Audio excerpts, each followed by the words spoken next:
Hey guys, it's Fabio, and over the past few years I have been trading with around 20 to 30 different firms. However, during the course of this year, I have significantly cut down the amount of firms that I work with. At the moment, I'm working with only around 4 to 5 different prop firms, which I'm funded with for over $1 million US, and which I've made over $100,000 US with this year alone. Now, within that small selection of firms, I have one favorite firm that I love using every single day. And the good thing about them is that they have the best one-phase challenge on the market at the moment.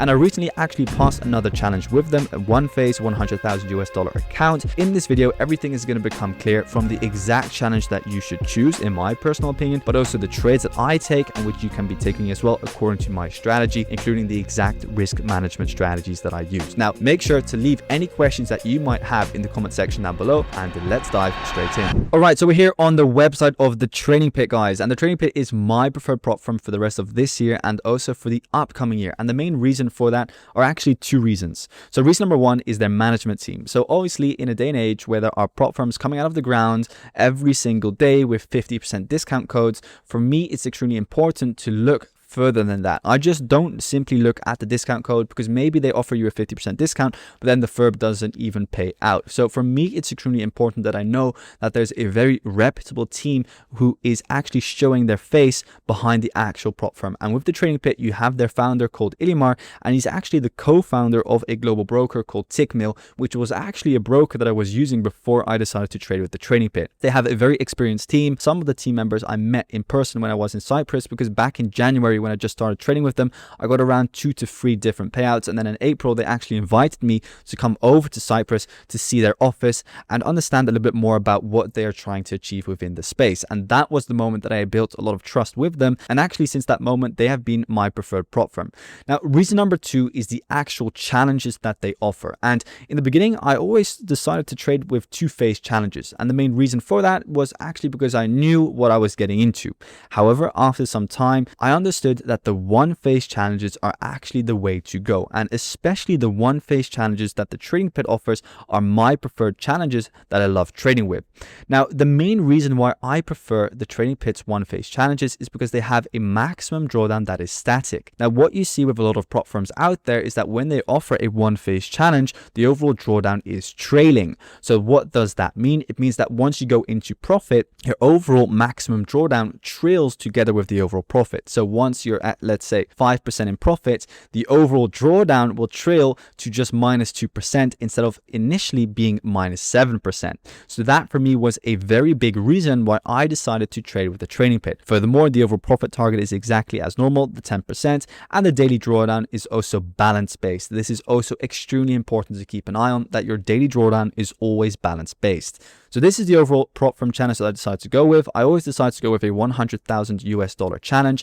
And once you press on buy challenge, the good thing is about this is that you have the opportunity to choose MetaTrader 5. Now, in this day and age, not all prop firms actually still offer you to trade with MetaTrader 5. And MetaTrader 5 for me is just the way to go, as they have a very simple and easy to use interface. Now, when I press next, the good thing as well is that you can pay with different methods. I personally love paying with crypto, for example, as well. And if you guys want, you can use the TTA 10 discount code over here for a 10% discount. All you need to do is click on the link down below, sign up, and you'll be entitled to that 10% discount. So that's the overall firm that I prefer to use, guys. And this is how pretty much the checkout process looks like. Now, when we dive into the actual dashboard, what you're going to be able to see here is my live account that I have with them. So this is one of the live accounts that I have with them, this CFD MT5, so MetaTrader 5 Prime $100,000 account. At the moment, this account is sitting at around -1.2%. So slight drawdown there, but nothing too much to worry about. So the good thing is that the Trading Pit actually also offers skill up objectives. So you can skill up your capital. If I'm not mistaken, they skill you up with around 10%, and the payouts received. So you need 2 payouts received in order to skill up your capital. You need a cumulative profit target for the skill up. So 10% in total achieved on this one account. Now, the interesting thing again is that with many firms, to achieve the overall skill up phase, you need to achieve 10% in one single payout. With the Trading Pit, they just count up all your different individual payouts to towards that 10%. So it's a lot easier to scale up your capital with them, and your account needs to be active for a total of 60 days. So that's how simple you can actually start to scale with them. And this is actually one of the third reasons why I really love trading with the trading pip. Now, what I'm going to do now is I'm going to run you guys through the exact trades that I took in order to achieve this account. And together with that, I'm also going to show you the risk management strategy that I applied to pass that challenge. So let's dive straight into trading for you. All right, so let's start with the first trade, which was a Solana long. Now, first of all, what I always do is I just simply check out the overall market structure. So for myself here, Solana was obviously bullish in towards the overall upside. As the market had a low, it had a higher high, it had a higher low, it had a higher high, and I was looking for a new higher low to go long again further in towards the upside. Now, the second thing that I always tend to do is just draw in my premium versus discount tool from the overall swing low in towards the swing high. So we can see that the overall market was bullish, made that retracement back down in towards the 0.5 fib, and the 0.5 fib for me is a natural area of support and resistance, and especially when it aligns with an area of demand, as I had here my third confluence, this sell before the buy. So sell before the buy up, which is my demand zone, is again another confluence as a demand zone aligning with the 0.5 fib to confirm that I potentially want to be looking for those longs. So we came in with a lot of momentum, quite the overextended move in towards the downside, around a 20% drop here on Solana. Coming into that demand zone, what happened is that we swiped the overall low here. So we swept some liquidity, and I was therefore looking for the next leg in towards the highs. Now, in order to understand that the market is then ready to reverse, what do I always do? I drop down a time frame into, for example, the 4-hour. So what I had here on the 4-hour time frame was a market structure shift. So here we broke the low and here we broke the high again. So for myself, the overall market structure shifted from bearish to bullish. I then again draw in my overall fib from the low in towards the high. And what do we see? We again retrace below the 0.5 fib. Now, what I then did is I dropped down in towards the 1-hour time frame. And what I could see here on the 1-hour time frame was that we came into an area of demand. Now, this demand zone was the demand zone I was looking to go long from. Again, in addition to that, we had liquidity resting underneath these ascending lows. So the 1, the 2, and the third low. We grab the liquidity underneath the ascending lows. We have the tap into this demand zone. We're overall, from a market structure perspective, bullish. And we saw the overall retracement into the 0.5 fib. And on the higher time frame, we obviously had the alignment as well. Now, what I then looked for was an overall break of structure in towards the upside. So what I had here was a break of the overall low, and this is called fractal structure for those who are not aware. So what I had here was a break of the fractal low, here a break of the fractal high. Very simply said, this is a market structure shift in towards the upside. So here we saw the retracement back in towards the sell for the buy up, which broke this piece of market structure, which was my demand zone. And I was then happy to go long on the internal break again in towards the upside as we formed this little demand zone over here. That was the moment that I went long. And what I did with this position is that I targeted an overall 1 to 2 risk to reward back up in towards this overall high. So this for me was just my targeted high. And as you can see, we tap back down into that demand zone, and from there the overall reversal back in towards the highs took place. So this was my overall trade number 1, which I took with 2% risk. So when taking these kind of trades on the challenge phase, I always try to risk around 2% with a 1 to 2 or a 1 to 2.5 risk to reward. This is what I do on every single trade. I don't take 3% risk. I also don't take 0.5% risk.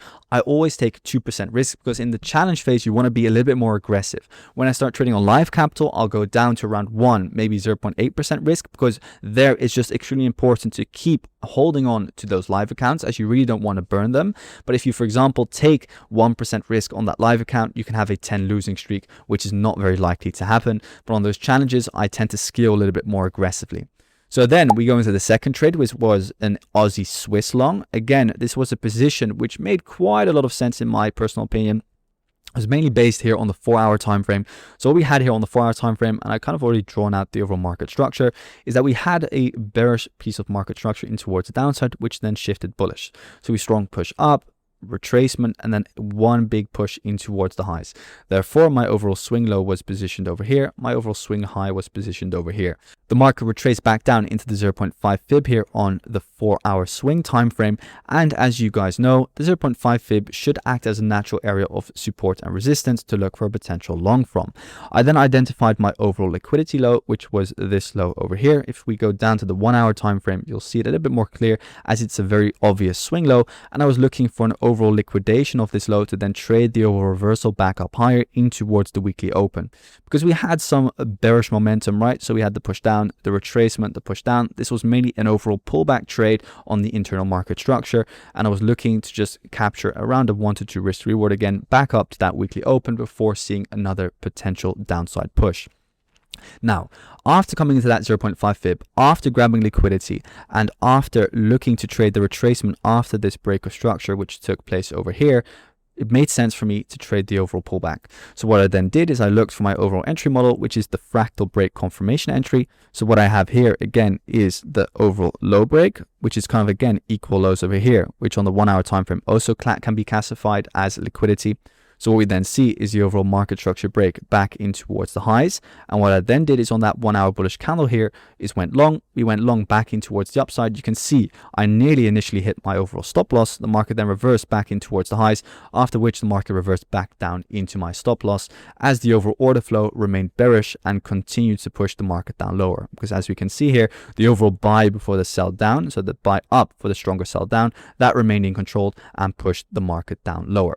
Now going into the last trade, that's GBPNZD longs. GBPNZD longs are a very straightforward trade. Again, we're trading here with the overall momentum in towards the highs.